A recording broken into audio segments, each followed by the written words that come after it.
maximize the dimensionality of the movement of breath. The body of breath comes in to your awareness, sensory awareness. And this is when you're starting to orient to the back. Bring your presence there so that the breath enters into the back. You have your inhalation immediately going there because you're there, and an exhalation, you swing back. For a while you're exploring the whole background. An inhale, and the exhale brings you back. And it always starts with the sensation of the breath movement in the back. With the impulse and inhalation, you sense how the inhale opens your back, and then the steps happen. In the transition from inhale to exhale, you stop and change the direction and move forward.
as I watched it, one of the first questions, as it started, I thought, this is all improv. This has got to be completely in the moment, creating this piece. And I was very interested in, like, how are they feeling each other, the relationship between one another. And I watched the entire thing, and then I started going, no, I get a sense of the choreographer. But what fascinated me initially was how much was, what was the structure that you were given to work within, and how did you bring it together so you were in relationship with one another, and how much were you creating completely in the moment, and how much does the piece change? The choreography was minimal, actually. Okay. But it was there, and it's like a form, and within this form, people would let themselves be moved by the breath. So the breath is initiating and forming, creating the movements. Basically, it's infusing its power into the movements. So the movements were not mechanical; right. They were supported and initiated by the breath. In a particular way, of course, how we teach people to do that. Right. And then, in terms of a choreographer coming in, what was the structure that people were, or inspiration that people were creating off of, that made one piece and then another piece and then another piece and then another piece? Their ability to stay connected with themselves and allowing the breath to come and go on its own and form these movements so that the movements would stay authentic. Yeah.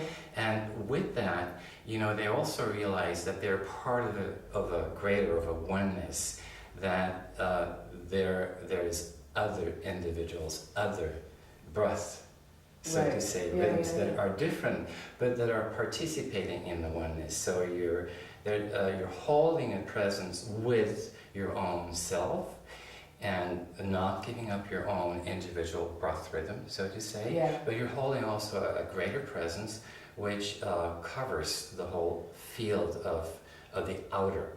It's not just the group, but also the building, the space, the colors, right. everything. The audience. I mean, there's this wonderful moment where a little girl ran in, and what was beautiful was I could kind of sense how she picked up on what the adults were doing. And what was interesting is, I think, is this a child who's mimicking the physical action of the adults around her? And I watched her for a little bit and I thought, I bet she's getting it on a bigger level too, because then she started to move and play, and I thought, she's probably not conscious, but she doesn't look like she's imitating anymore. And it was really a lovely moment where I thought, this child understood something like in her cells that others were watching. Yes, you're right. I remember that moment, and it was very sweet. And immediately it was part of the whole performance, just for a short moment. But it was there. Yeah, there was a moment when you saw her kind of remove herself, and she went, oh. Unfortunately. Yeah. This is what happens. And the people that you created this with, what's your relationship with them, or how long have you all been working together? Well, first of all, they are all trained practitioners in the Breathexperience work, and they have gone through a training here in Berkeley, through a 3.5-year training program that would end with a certification for practitioner in the Breathexperience work. The work has been developed by a woman named Ilse Mindorf of Berlin, Germany, and she has actually developed that work out of her own in the 1920s, 30s, when the whole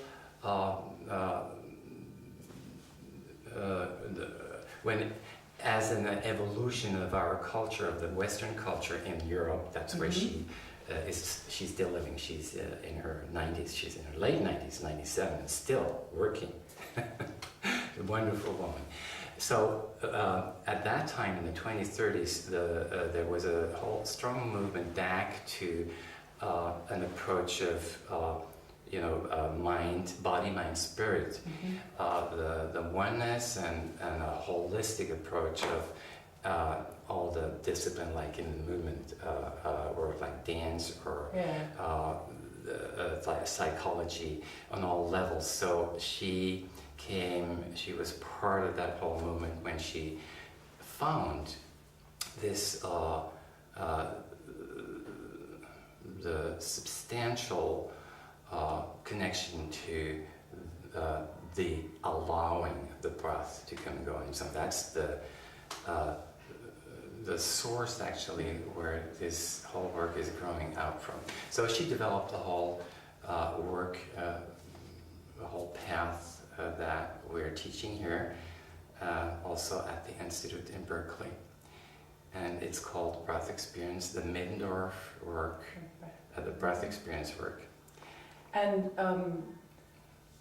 in taking a couple classes with you and experiencing this really as a novice, I was very struck with, it made me confront how I have been raised to do, or been raised to isolate a problem and find a solution, and it was just, it's fascinating to me. Right. It's a completely different approach Yeah. to not just dance or art, but a very different approach to life, of allowing something to happen and allowing. Can you talk a little bit more about that in terms of there not being a result necessarily, yet you're creating a piece of work? Does that make sense? Yes. Yeah. Well, that whole balance of controlling and allowing, we're in our culture, we're much more oriented to controlling, to doing, and less to allowing. The principle of allowing has moved into the unconscious, mostly. Or when we're going into the allowing, we relax or we collapse. Yeah, there's a collapse. We There's go away. There's a passive. So the goal is to recognize the principle of allowing with our full presence in it as we sense the movement of breath. So the sensation of the breath movement in the body, as we allow it to come and go on its own, connects us to an intelligence within ourselves that knows much more than we can think of. So the whole intellect is occupied with a lot of patterns. Right. What is right and what is wrong. Our culture is strongly oriented to controlling. We're following the principle of doing much more than the principle of allowing. The principle of allowing has been dropped into the unconscious. So we're bringing it back up, and as we're becoming more aware of the allowing, the principle of allowing, we stay present with it. As we sense the movement of breath that we allow to come and go on its own. This way, we tap into an intelligence, a somatic intelligence that is much greater than intellect alone. It's the whole, everything, every cell is a little brain. And through that, we access this intelligence and we draw the knowledge from there. The knowledge that we receive from there is very different than from the thoughts. So it includes the sensation. And that's why we are emphasizing very much the sensation, the physical sensation of movement of breath. This is our brain, so to say, that we add to the thinking. And that's very important. And if this goes together with our full presence and the sensation of the movement of breath, we're in this huge substance of knowledge, and we're finding ourselves being informed, as the word said. The movement of breath is forming ourselves and is creating all kinds of movements. If we allow it to come through, these movements can be more expressive and can be allowed to come through the body, or we can focus, or we can let that process and development be more in the inner, then we're more introspective. So we have a choice there. We can't constantly just express everything, and we don't want that. We have a need for more intimacy with ourselves and then opening ourselves up again. I'm interested in knowing how you experienced the last piece, actually. There were 6 pieces in total, and the last piece, the one where, there's the group, the ring, and it gravitates around these two people. One of the things, that was one of the points when again, the question of relationships and how people worked in relationships, because of all the pieces, that was the one where I saw the individuals more working in as an organ together in a way, or in relationship to one another.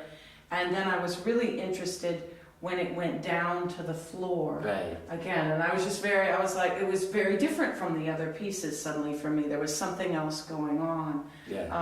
What's the name of that piece? It's the piece is named Evolution, and that was actually the beginning of the whole thing. And we put it at the end.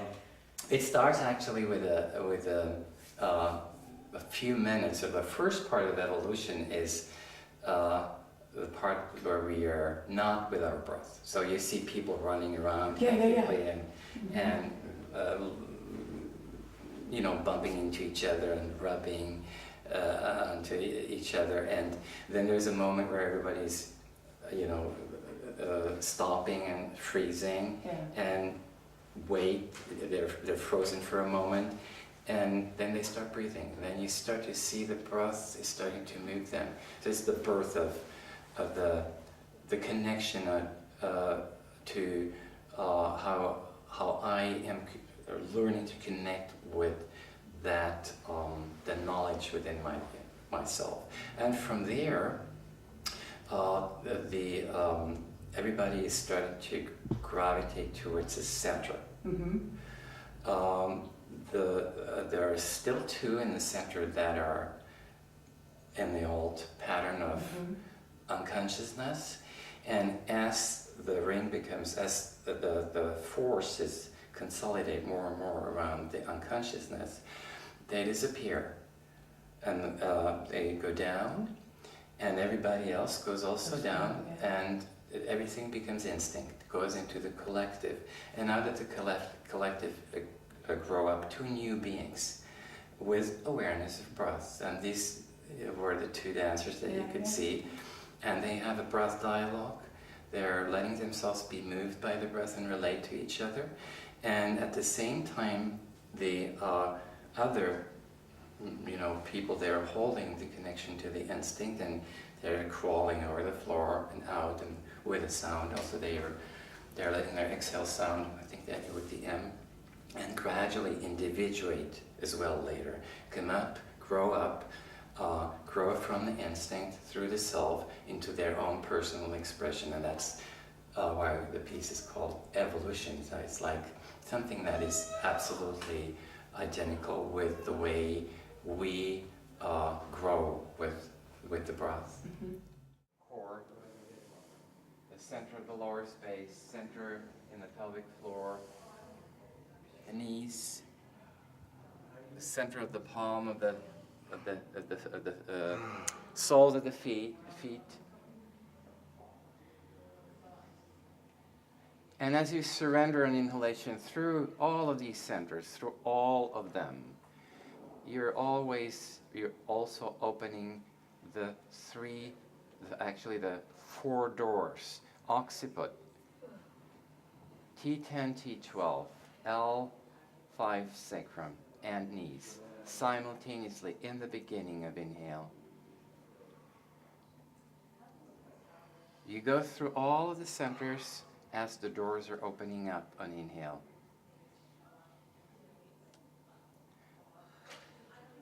This is the first step. I'll let you be with this for a while.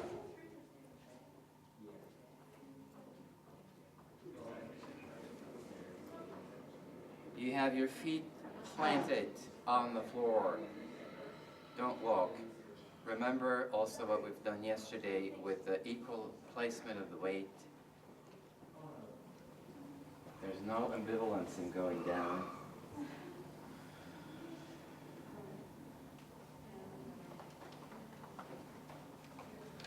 But once you feel comfortable in going through the centers and all the doors are open, then you go to exhale, the beginning of exhale, and you experience the permission and allowance there, the yes that you offer to your exhale, you offer yourself to your exhale. Or in the beginning, you say, take me, I'm with you.